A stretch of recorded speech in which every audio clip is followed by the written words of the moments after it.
Further development, আরো কি করে আমরা এগোবো, আরো কি করে আমাদের সমাজের উন্নতি হবে।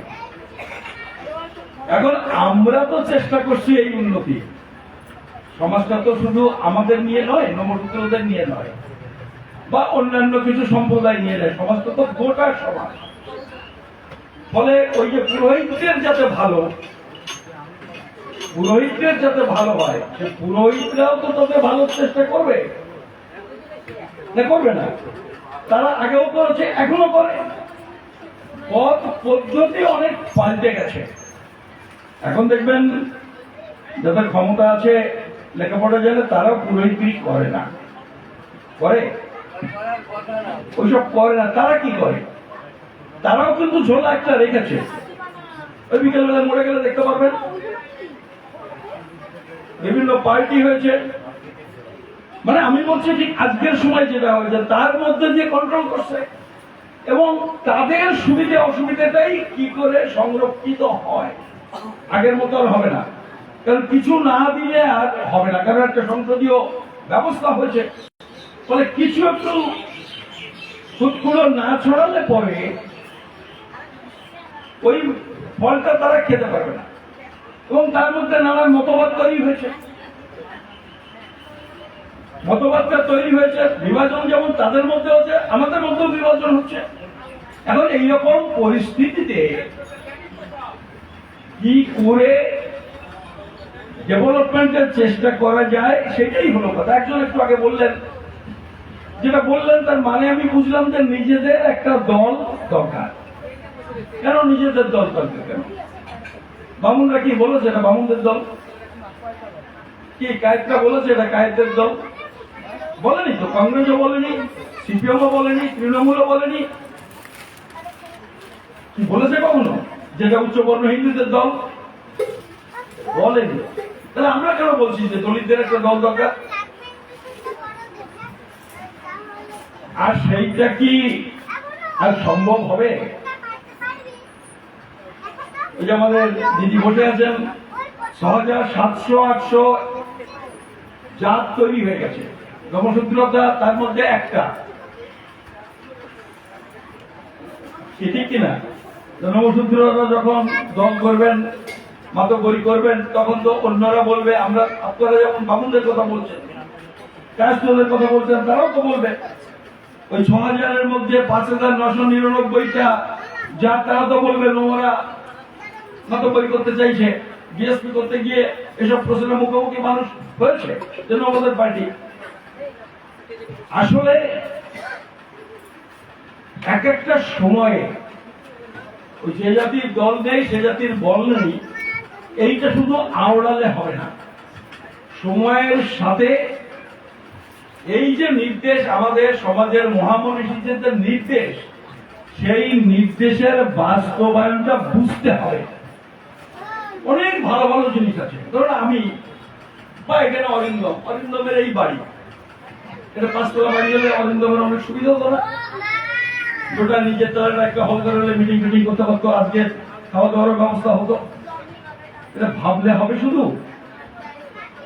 তার তো রিসোর্সেস দরকার, অরিন্দমের সে ক্ষমতা তো দরকার। শুধু তো ভাবলে তো কাজ হবে না, সেটা কার্যকরী করতে পারি কি না পারি, আমাদের ক্ষমতা কতটুকু, সাধ্য কতটুকু, সংখ্যা কতটা, সেই সংখ্যা নিয়ে কতটা সাকসেস হওয়া যায়। কারণ সংসদীয় রাজনীতিতে সংখ্যা একটা না, প্রধানতম ফ্যাক্টর। সবটা তো ভাবতে হবে।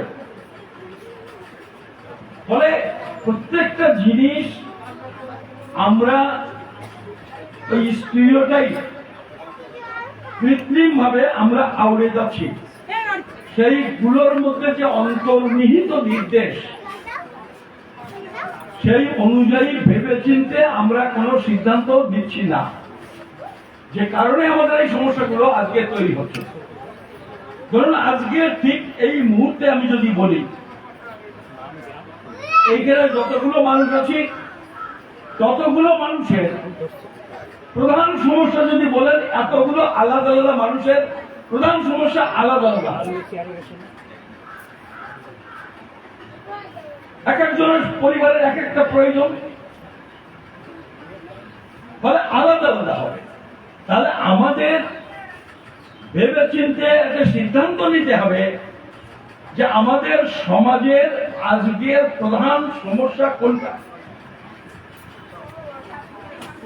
যেটা না হলে আর 10টা সমস্যার সমাধান এগোবে না। তাহলে 6টা সমস্যার প্রশ্ন আমি রাখবো, কিন্তু আমার প্রথমে তো প্রধান সমস্যা রাখতে হবে এবং তার জন্য সেই প্ল্যান, প্রোগ্রাম, প্রশিক্ষণ, কৌশল এগুলো তৈরি করতে হবে।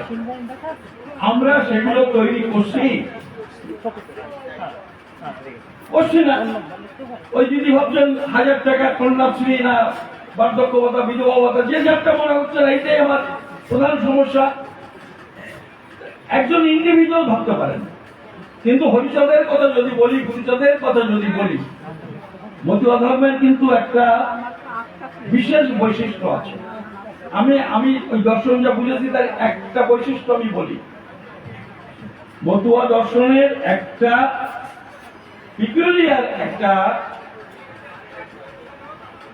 দর্শনের একটা দিক হলো, তারা বলেছেন মুক্তির কথা যেটা বলেছেন হরি গুরুচাঁদ কিন্তু বলেছেন ইন্ডিভিজুয়াল মুক্তির কথা বলেন, ব্যক্তি মুক্তির কথা বলেন,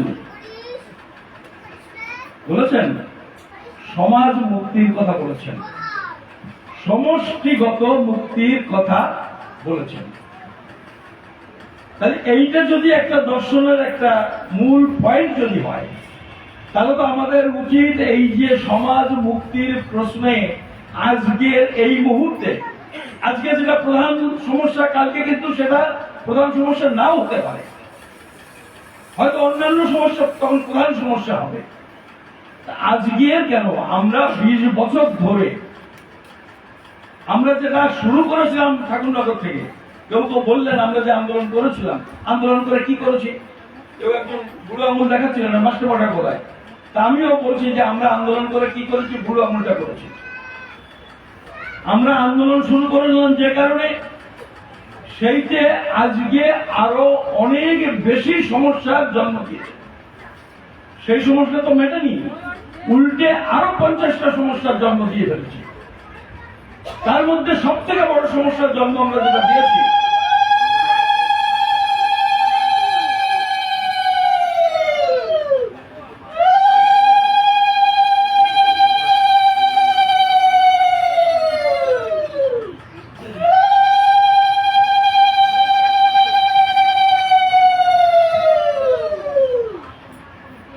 আমরা সব থেকে বড় সমস্যার যেটা জন্ম দিয়েছি, আমরা যখন আন্দোলন শুরু করেছিলাম তখন ঠাকুরবাড়ির মধ্যে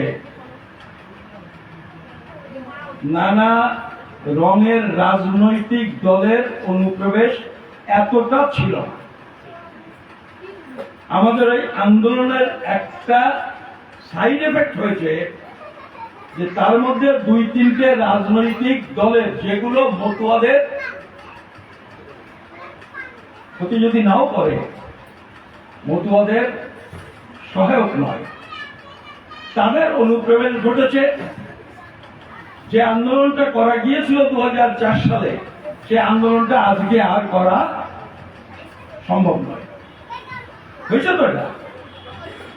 ফলে আজকে সেই সমস্যাটা মেটেনি। আজকে সব থেকে খারাপ অবস্থা, এখানে নানান দলের রাজনৈতিক দলের লোক আছেন, আপনারা ইস্তেহারগুলো পড়ুন। বলা বলি হচ্ছে সব থেকে বেশি নাগরিকত্বের প্রশ্ন মতুয়াদের, উদ্বাস্তুদের, শুধু নমুনা, শুধু মতুয়া নয়, গোটা উদ্বাস্তু সমাজের। সিপিএম এর ইস্তেহারে আছে উদ্বাস্তু সমস্যার সমাধান করার কথা। এর আগের বিভিন্ন ইস্তেহারে আধখাসড়া ভাবে কিছু থাকলেও এবারে তাও নেই, বরং ক্ষতি করার জন্য কিছু কথা আছে। কংগ্রেসের ইস্তেহারে আছে, নেই। তৃণমূলের ইস্তেহারে আছে, নেই। আর বিজেপির কথা তো বলে লাভ নেই, বিজেপি বলছে সব করে দেব, আসলে সর্বনাশটা তো সেখান থেকে শুরু হয়েছে। আর যা করছে তাতে আরো ক্ষতি হবে, এবং কি কি ক্ষতি হবে সেটা আমরা এখনো বুঝিনি। যারা 1964 সালে এখানে এসেছেন তারা তো মনে করছেন আমরা 64 সালে এসেছি, বাবা মারা গেছে, এই যে এ ধরুন জন্মেছে 70-এর দশকে বা 60-এর দশকের সাথে জন্মগ্রহণ করেছে এই দেশের মাটিতে, ও নাগরিকত্ব কি করে পাবে?